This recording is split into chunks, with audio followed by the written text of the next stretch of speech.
Madame, Monsieur, bonjour, bonsoir. Vous suivez le journal Info Pacifique. Voici les titres à la une de l'actualité. Luciana Joseph, 20 ans, a été abattue par balle jeudi après-midi au Cap-Haïtien. Des témoins accusent la police. Le prêtre Lex Florival a été kidnappé le week-end dernier dans la capitale. L'Association nationale des médias haïtiens ANMH exprime ses préoccupations face à la persistance de la crise. La pénurie factice du carburant constitue toujours un casse-tête pour les citoyens. Ils obtiennent péniblement l'or noir dans des rares stations-service. Des porteurs de l'accord du 11 septembre préconisent un remaniement du cabinet ministériel en vue d'un dégel de la crise. Restez branchés. Si vous jugez que cette vidéo est intéressante, n'hésitez pas à liker et partager la vidéo. Et surtout, n'oubliez pas de vous abonner à cette chaîne et activer la cloche de notification pour ne pas louper aucune de nos vidéos. Merci de rester encore à l'écoute du journal Info Pacifique. Comme annoncé en titre, une jeune femme de 20 ans, Luciana Joseph, a été abattue par balle jeudi après-midi au Cap-Haïtien, précisément à La Fossette. Selon des témoins, des agents de l'ordre auraient perpétré ce meurtre alors qu'ils enlevaient sur la chaussée des barricades de pneus enflammés. Signalons qu'un agent de l'unité départementale de maintien d'ordre UDMO a été accusé d'avoir tué par balle deux chauffeurs de taxi-moto tandis qu'il faisait le plein dans une station-service à Carrefour-Tifou au niveau de l'avenue Christophe. Le prêtre Lex Florival a été kidnappé le week-end dernier dans la capitale. Les bandits auraient exigé une forte rançon en échange de sa libération. Lex de Rival dirige aussi l'école professionnelle des Salésiens. L'Association nationale des médias haïtiens ANMH se dit une fois de plus préoccupée par l'attitude des acteurs alors que la crise multisectorielle perdure. Pour cette structure, les concernés sont focalisés sur leurs seuls intérêts personnels au détriment de ceux de la collectivité, indiquant que le pays est livré aux gangs et le kidnapping devient une activité des plus lucratives au détriment des familles décapitalisées, endettées et ruinées. Le pays est fragmenté et isolé et les autorités de l'État ne peuvent plus garantir la libre circulation des biens et des personnes, a dénoncé la NMH, indiquant qu'Haïti est retourné à l'état de nature. L'association souligne que la population a perdu confiance dans les autorités, ce qui explique l'augmentation du flux migratoire suivi des vagues de rapatriement. La NMH s'insurge contre la crise du carburant, amenant certains acteurs à se comporter en flibustiers en alimentant le marché noir. La NMH fustige les dirigeants du fait de n'avoir pas adopté des mesures drastiques pour combattre les gangs armés qui ne cessent d'endeuiller les familles. Les pouvoirs publics les ont identifiés, connaissent leur adresse, mais ils ne sont inquiétés pour le moindre du monde, a condamné la dite association. Elle invite la population à sortir de la léthargie pour renforcer la lutte contre la misère ambiante qui la gangrène, selon un communiqué en date du 8 septembre portant la signature de Jacques Sampeur, président de la NMH, qui vient de souffler sa 20e bougie. Le collectif des Défenseurs Plus dénonce des faits de corruption qui empêchent la police nationale de bien s'acquitter de sa mission sans toutefois donner des précisions.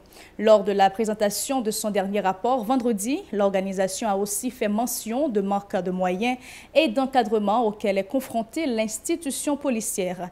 Écoutons les réactions de Jean-Denis Wilkinson, l'un des responsables de cette structure, au micro de Hirsch Résil et Jose-Philippe François. Nous-mêmes, Défenseurs Plus, dans l'observation que nous faisons policière de 2020 à 2022, nous voyons que la situation va changer.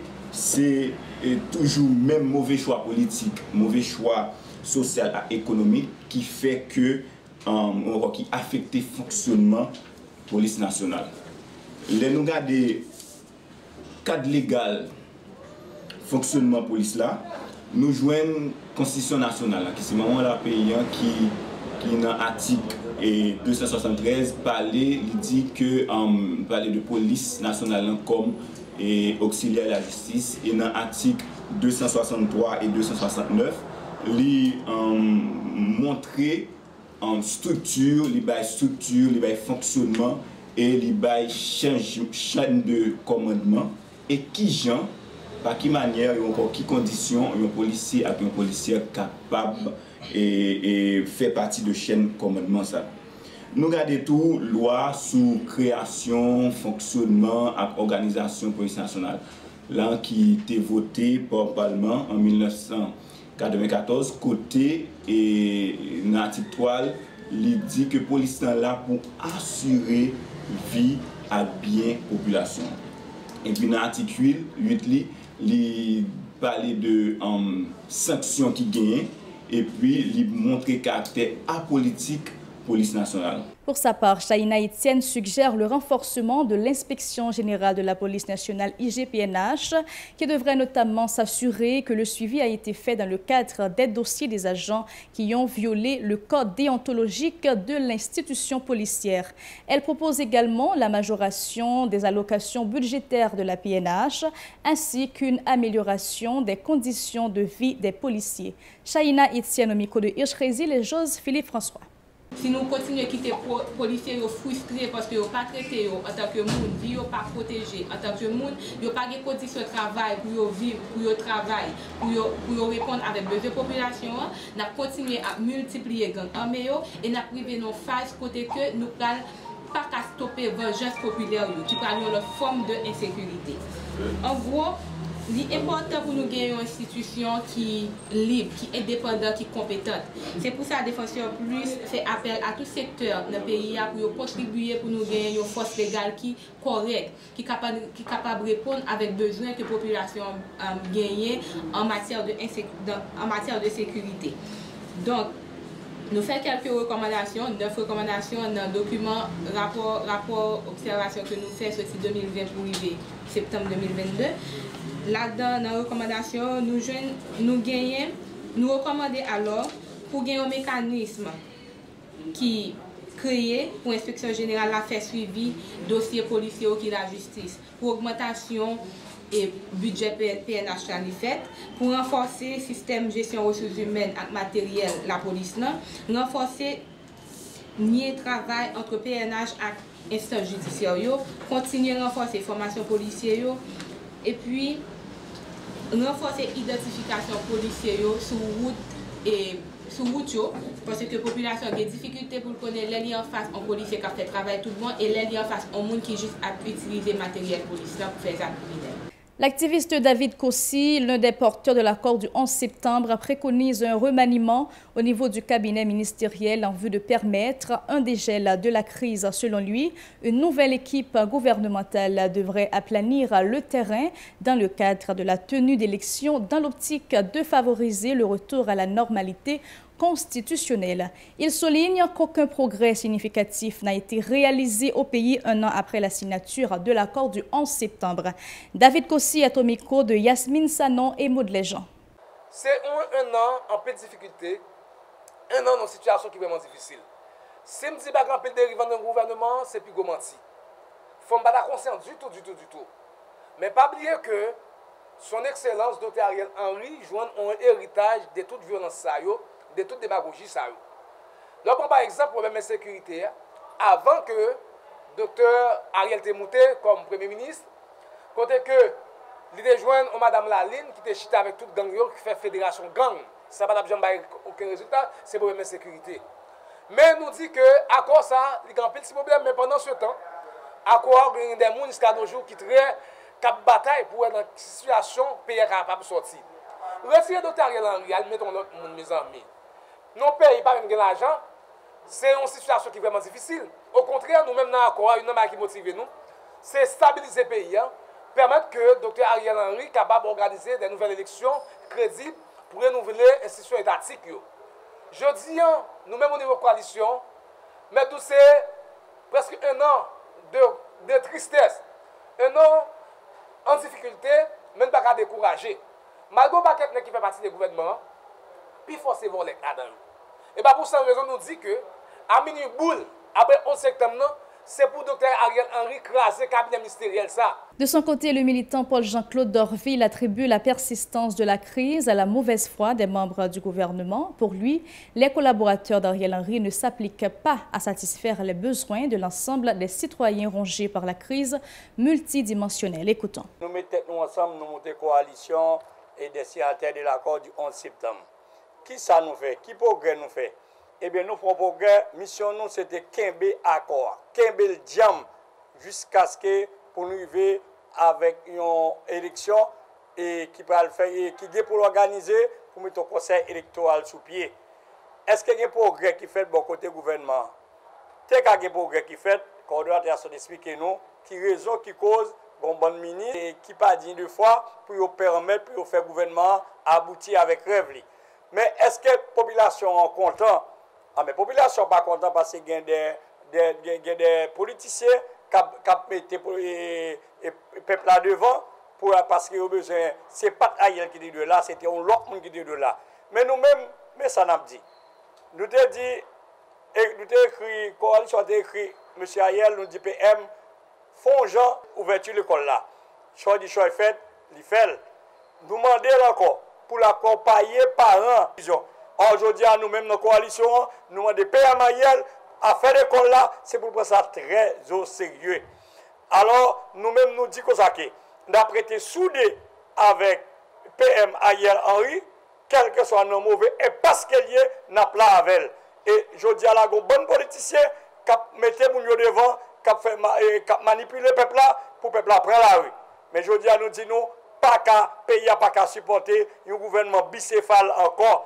Le Premier ministre Ariel Henry devrait regagner la capitale haïtienne le 9 septembre après sa rencontre avec des investisseurs à Miami aux États-Unis. Il avait pris l'avion le 7 septembre, une décision critiquée par le Bureau des avocats internationaux BAI. Pour Mario Joseph, la conjoncture n'est pas favorable au déplacement de celui qui assure la gouvernance du pays. Le chef de la primature devrait plutôt s'atteler à trouver un dénouement à la crise qui paralyse tous les secteurs de la vie nationale, a indiqué l'avocat coordinateur du BAI. Il en a profité pour dénoncer la réaction des agents de l'ordre qui ont brutalisé les citoyens lors des manifestations anti-gouvernementales. Il est au micro de Vladimir Prédeville et Jose Philippe François. Oui, comportement sans coutia. Ariel, qui pendant le pays a revendiqué et caoutchouc a boulé, et bien Ariel quitte le pays pour aller faire rien qu'il n'a pas programmé, rien sinon à l'ouest etc. Sur la question ça, m'a profité de la presse pour nous dire, et avec la police, avec le gouvernement, pour ne pas oublier que non seulement une constitution qui est en vigueur, qui l'a, même si on ne respecte elle, qui parlait et qui demandait, c'est l'État qui peut garantir les libertés publiques. Qui ça qui liberté publique là? C'est droit pour nous manifester, droit pour nous demander compte dans l'État. Jean-Noël l'a fait de l'autre côté, la France, et tout partout. C'est un droit humain que lié. Ça veut dire l'homme était un chef, il faut demander le compte. Il faut dire ça l'a fait là. Et sous sentir le pape mener au bon côté, même Jean, Mounio et Macron a mené une catastrophe, et Mounio a commencé à lever camper en France. Plus loin, Mario Joseph exhorte les autorités à prendre des dispositions pour assurer la protection de la population lors des catastrophes naturelles. À son avis, le gouvernement ne dispose d'aucune politique visant le renforcement de l'environnement physique du pays, dont la dégradation systématique a occasionné de nombreuses victimes au moment des désastres. Il a fait remarquer que la situation est pratiquement alarmante, notamment dans la zone métropolitaine de Port-au-Prince, suite aux détériorations des conditions météorologiques. Mario Joseph est toujours au micro de Vladimir Prédeville et Jose Philippe François. Risque avec des actions, l'État haïtien échoué parce qu'il n'a pas jamais élaboré une politique environnement. Depuis un vent indépendance, Haïti c'est un terre fannée, c'est toujours gagné et tremblement de terre. Et cyclone même, non sous-route et cyclonique même. Ça veut dire nous n'avons pas jamais passé une année, nous ne sommes pas victimes d'un cyclone. Alors que l'État haïtien n'a jamais fait rien et rien pour mettre une politique d'environnement pour faire que nous ne sommes pas victimes. Ici prend fin le journal Info Pacifique. N'oubliez surtout pas de nous suivre sur Fruits depuis la France, chaîne 434, sur notre site Radio-Télévision Pacifique et sur Play TV, chaîne 95. Bon week-end.